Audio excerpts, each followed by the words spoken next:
Take a creature you know and send it down into the dark. Up here in the sunlit world, a woodlouse, the little armored pillbug you find under garden stones, fits on your thumbnail. But its relative in the deep sea, the giant isopod, grows to the size of a house cat. A pale-plated 14-legged tank prowling the abyssal mud, built on the same basic blueprint as the thing under your flower pot, scaled up as if the ocean ran the design through an enlarging machine. And it's not alone. Squid in the shallows fit in your hands.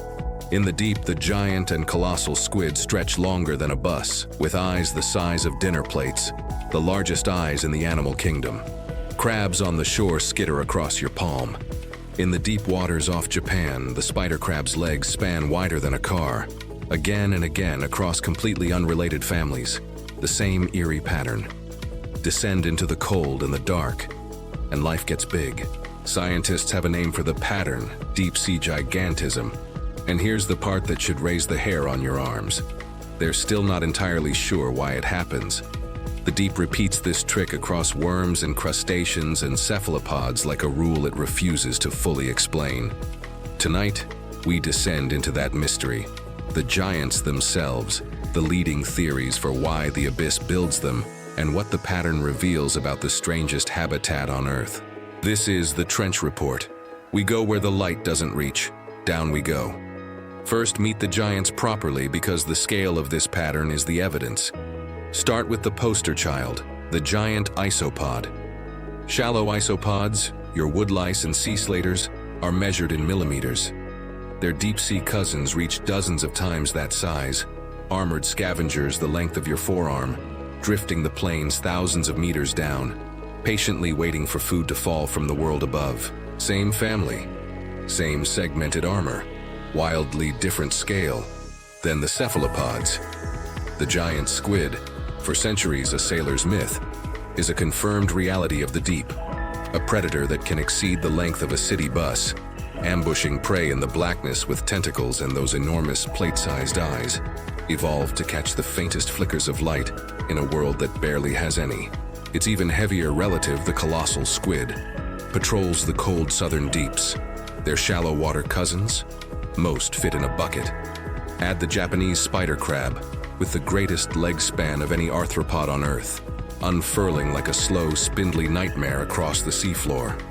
Add the oarfish, a shimmering ribbon of a fish that can grow longer than a rowing boat, the likely source of 1,000 sea serpent legends. Add the giant tube worms of the hydrothermal vents and the oversized amphipods, shrimp-like scavengers, hauled up from the deepest trenches, dramatically larger than their shallow kin.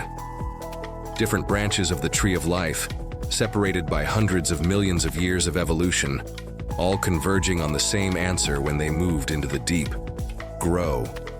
When unrelated lineages independently evolve the same trait in the same environment, nature is telling you something about that environment. The question is what? And this is where the report gets genuinely interesting. Because the deep gives up its reasons as reluctantly as it gives up its light. Now, the theories. Because science has several strong suspects, and the honest answer is that they likely work together. Suspect 1. The cold. The deep sea is relentlessly cold, hovering just above freezing across most of the abyss. And cold does something consistent to life. It slows everything down. Metabolism runs at a crawl. Growth stretches across decades. Many deep, cold water creatures live extraordinarily long lives. And there's a well-known biological pattern in which colder environments tend to produce larger-bodied animals. Bigger bodies lose heat more slowly and run more efficiently at low temperatures. Slow, cold, long lives with growth that never quite stops may simply accumulate into giants. The deep grows its monsters the way it does everything, patiently. Suspect 2. The hunger. Here's the paradox of the abyss. It's the largest habitat on Earth and one of the poorest. No sunlight means no plants, so almost all food falls from above. A thin, unreliable drizzle of scraps from the sunlit world. You'd think scarcity would make animals small, but scarcity rewards efficiency, and large bodies are efficient bodies. They store bigger reserves to outlast famine, and they travel farther per unit of energy. crucial when meals might be kilometers and weeks apart. A giant isopod can gorge on a rare windfall and then endure astonishing stretches without eating at all. In the deep, big isn't extravagant. Big is a pantry. Suspect 3. The pressure of predators or the lack of it. The deep has hunters, but the crowded, high-speed arms race of shallow ecosystems thins out with depth. Fewer predators may lift the ceiling that keeps shallow species small and fast breeding, letting deep lineages trade quick lives for long, slow, giant ones. Size itself then becomes protection. Very few things in the abyss can threaten a colossal squid or a full-grown spider crab, closing the loop. Safety allows size, and size buys safety. And suspect 4. The cold water's hidden gift, oxygen. Cold water holds more dissolved oxygen than warm water, and for creatures whose body plans are limited by how much oxygen they can absorb, many invertebrates especially, the oxygen-rich cold may quietly raise the maximum size their biology can support. The same icy depths that slow life down may also, in this one way, unlock it. Which suspect is guilty? Most researchers suspect a conspiracy. Cold slowing and extending growth, scarcity rewarding efficient bulk, relaxed predation lifting the ceiling, and oxygen-rich water raising it further. The deep doesn't build giants for one reason. It builds them because nearly everything down there, the cold, the dark, the hunger, the silence, pushes in the same direction. The abyss is an engine for making things enormous, and it runs on emptiness. Now the honest soundings, because the trench report never claims deeper than the data. 3 things matter before we leave the abyss. First, deep-sea gigantism is a tendency, not a rule. The deep is full of small creatures too, and only certain lineages evolve toward enormous size. The pattern is real, but it isn't universal. Second, the explanations we've explored are leading hypotheses, not final answers.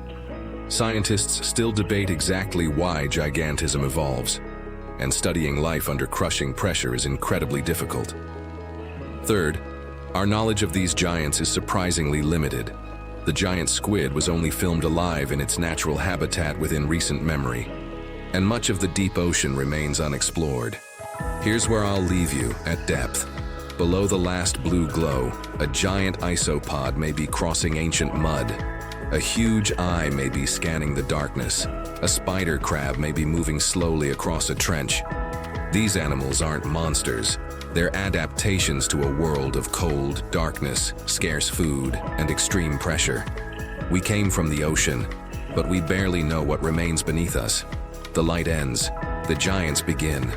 If this report pulled you under, the next one explores another remarkable deep-sea predator. Subscribe to the Trench Report for more journeys into the darkness. And tell me, which giant would you most want to see alive?